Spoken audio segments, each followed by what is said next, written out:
भारताचे एक सार्वभौम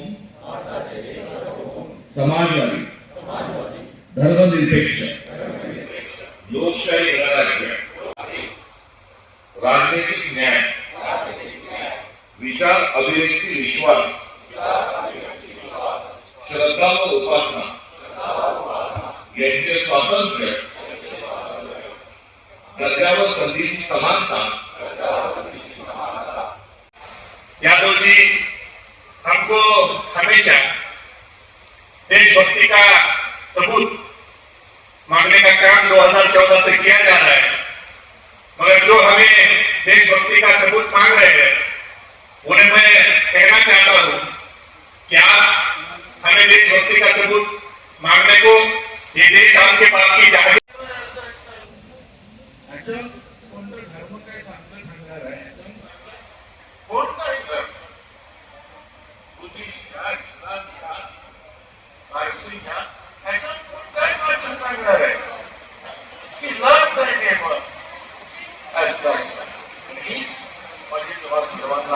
कमिटी मेंबर आहे अशा सर्वांच्या इनिशिएटिव्हने आपण पहिला अल्पसंख्याक युवा संसद मेळावा अत्यंत चांगल्या प्रकारे साजरा केला होता आणि ही पुन्हा एकदा हा उपक्रम आपण दुसऱ्यांदा या ठिकाणी करत आहोत।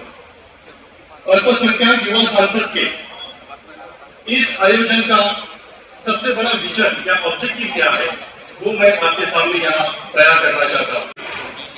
आज भारतवर्ष में पैदा हुआ है, उसमें अल्पसंख्यक जिसमें मुस्लिम समुदाय, ईसाई समुदाय, बुद्धिस्ट समुदाय, पारसी जैन, जू ये समुदाय आ जाते हैं। अभी इसमें मेजरली अगर हम लोग किसी को देखते हैं तो मुस्लिम समुदाय आता है। इस पार्लियामेंट के प्रोग्राम में भी माइनॉरिटी यूथ पार्लियामेंट के प्रोग्राम में हम सब मिलकर के माइनॉरिटी के यूथ के एजुकेशन, माइनॉरिटी के यूथ के जॉब और माइनॉरिटीज का आज जो देश में सबसे महत्वपूर्ण विषय है वो है सोशल सिक्योरिटी के ताल्लुक से हम चर्चा करेंगे। सभी हमारे मेहमान। तो ये बहुमत की बात हो गई, ये सहमति की बात नहीं हुई, ये बहुसंख्य की बात हो गई। एक मेंढालिका नाम का महाराष्ट्र में एक गांव है गडचिरोली जिले में। उस गांव ने एक नारा दिया कि बंबई दिल्ली में हमारी सरकार और हमारे गांव में हम सरकार। उस गांव के बाहर एक बोर्ड लगा हुआ है कि कोई भी सरकारी अफसर ने गांव में आने से पहले सरपंच की इजाजत लेना जरूरी है। तो कलेक्टर को बड़ा होता नहीं, रोशनी हर किसी को मिले चंद जरानों को नहीं, मशाले लिखे उठे हो तो कसम ये भी खाओ हम चरागों को जलाएंगे मकानों को भी जलना ही जलना है। माहौल बिगड़ेगा तो सबका माहौल बिगड़ेगा, देश का माहौल बिगड़ेगा। आप बोलेंगे कि नहीं इतना ही हम माहौल बिगाड़ेंगे और फिर लक्ष्मण रेखा खींच देंगे, ऐसा नहीं हो सकता। जब आग लगेगी देश जलेगा तो उस पर रेशम बाग भी नहीं बच सकता। कि नागपुर के ये उबलती है तो भूचाल उबल जाते हैं, इसे बुझाने की कोशिश मत करो मेरे भाइयों, इसके तेवर बदले तो इतिहास बदल जाए। और तारीख हमें किसने जबरदस्ती रुकाया नहीं, हम खुद इस देश के में रुके हैं और हम मौलाना आजाद साहब के विचारों को मानने वाले लोग हैं। जब मौलाना आजाद साहब कांग्रेस साहब की वादे और गारंटी सच्चे होते तो साहब के घर भी बच्चे होते। लीडरशिप पैदा हो, क़यादत पैदा हो, क्योंकि आज अगर मुत्तहिद होकर एक साथ आकर अपनी क़यादत कि 2023 और 22 के अंदर भारतीय सरकार ने बिलखुसूस तौर पर या फिर महाराष्ट्र की हुकूमत ने जो बिल हमारे सामने रखा और तमाम जो बजट हमारे सामने रखा उसका 40% कम कर दिया। मैं माननीय सांसद बड़े भाई शेर बिहार रहनुमा भारत भाई पप्पू यादव जी से मुखातिब होकर कहना चाहता हूँ कि साहब बिल्कुल माइनॉरिटीज को, दलितों को वो बोलते कि मकान जल गया अभी ये हमारे दिल और दिमाग में बचपन से मैं 40 साल से 50 साल से सुनते आ रहा हूँ कि माइनॉरिटीज की जब बात उठे तो बोलते मकान जल गया है, बचा क्या है। मगर बाबा साहब अम्बेडकर ने बोला था कि हम खुद बच गए तो जला क्या। ये विश्वास भैया हॉल में बैठ जाए प्लीज, ये गंभीरता नहीं है। सर्वश्रेष्ठ है, सर्वोत्तम है, सर्वप्रिय है। यदि कोई डेस्टिनी दुनिया में आई, गॉड गाइड में नेचर है, नेचर गाइड में God. I don't know who is the creator, one of the creator, one of the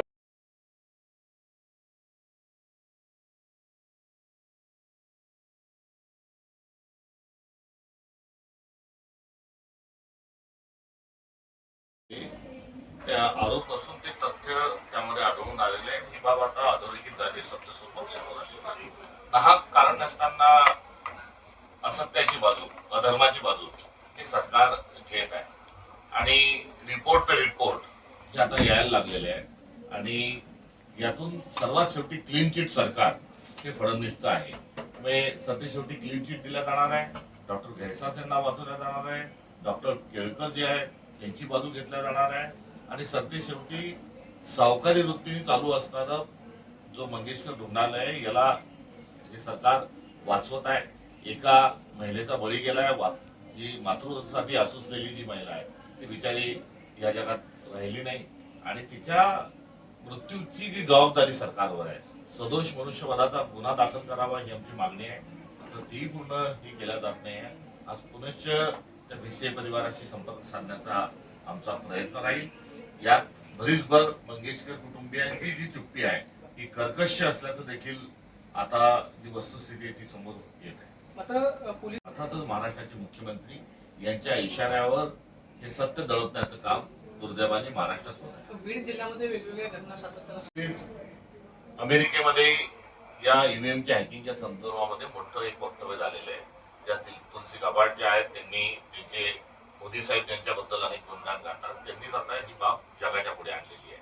आम्ही देखील मतदारांच्या धांदलीपासून या संदर्भातली जी आशंका आहे ती व्यक्त केली आहे आणि अनेक आम्ही इलेक्शन पिटिशन दाखल केलेत की व्हीव्हीपॅटची देखील मोजणी करावी आणि आता हा नवीन त्यामध्ये जे गव्हाळ हाती लागलंय यातून स्पष्ट दूध का दूध पाणी का पाणी झालेलं आहे. होऊ शकले नाही आणि ते अध्यक्ष होऊ शकले नाही म्हणून जो अनुसूचित 10चं पायमल्ली करून मागच्या वेळेस अजित पवार असतील त्यांनी पक्ष फोडला, एकनाथ शिंदे असतील त्यांनी पक्ष फोडला. या सगळ्या गोष्टींचे जबाबदार हे देवेंद्रजी फडणवीस स्वतः आहेत आणि देवेंद्र फडणवीसांनी हा अन्याय जो आहे हा अन्याय जो आहे हा संग्राम थोपटे यांच्यावर केलेला आहे. नसताना चुकीची बाजू ते घेत आहेत. खऱ्याला खरं म्हणणं, चांगल्याला चांगलं म्हणणं हा चांगुलपणा आहे. मात्र या सरकारने हा चांगुलपणा नष्ट केलेला आहे. एक मातृत्वासाठी असुसलेल्या एका भगिनीचा मृत्यू होतो आणि त्या मृत्यूचे जे आरोपी आहे त्या आरोपींना थेट वाचवल्या जाते. एक जी संस्था आहे रुग्णालय जे आहे मंगेशकर रुग्णालय हे रुग्णांच्या सेवेकरता आहे, मात्र ते त्या ठिकाणी धंदा करत आहे, त्या ठिकाणी सावकारी करत आहे, त्या ठिकाणी दरोडा घालत आहे आणि पैसे द्या तरच उपचार करू ही असंवेदनशील, अमानवीय व अधर्माची बाजू ही त्या ठिकाणी लावून धरल्या जात आहे. आणि अशा एका रुग्णालयाला हे सरकार का वाचवत आहे? डॉक्टर घैसास जे वैद्यकीय सेवेची त्यांच्याकडून अपेक्षा आहे, जेव्हा डॉक्टर माणूस होतो तेव्हा शपथ घेतो की मी रुग्णांना सेवा प्रदान करेल, मात्र ते लिहून देतात की 10 लाख रुपये पहिले जमा करा. हे काय लावलंय? आणि अशा सगळ्या विश्वस्त मंडळ बरखास्त करावं, जिल्हाधिकाऱ्यांच्या अध्यक्षतेखाली त्या ठिकाणी दुसरं विश्वस्त मंडळ स्थापित करावं ही आमची असणारी मागणी आहे. मात्र तीच नव्हते ती बाब पुढे आली. कुठे आका नावाचा शब्द हा दुर्दैवानं समोर आला, खोक्या नावाचा शब्द पुढे आला, वाळू माफियांचं कारस्थान पुढे आलं, राखेच्या माफियांचं कारस्थान पुढे आलं आणि आता नव्यानं त्या ठिकाणी आलेले जे प्रकार आहे या प्रकाराच्या पार्श्वभूमीवर मला सरकारला एवढंच म्हणायचं आहे, अरे जनाची नाही तर मनाची तर लाज बाळगा. मात्र हे कोणामुळे झालं? ते देवेंद्र फडणवीसांमुळे झालं. हा अन्याय कोणी केला? हा अन्याय देवेंद्र फडणवीसांनी केला आणि त्यामुळे ज्या माणसांनी महाराष्ट्राचं नुकसान केलं, संग्राम थोपटे साहेबांचं नुकसान केलं, काँग्रेसचं नुकसान केलं, अशा देवेंद्र फडणवीसांच्या कुठल्याही त्यांनी झाशामध्ये येऊ नये ही माझी नम्रतेची एक व्यक्तिगत स्वरूपाची त्यांच्याकडून अपेक्षा आहे.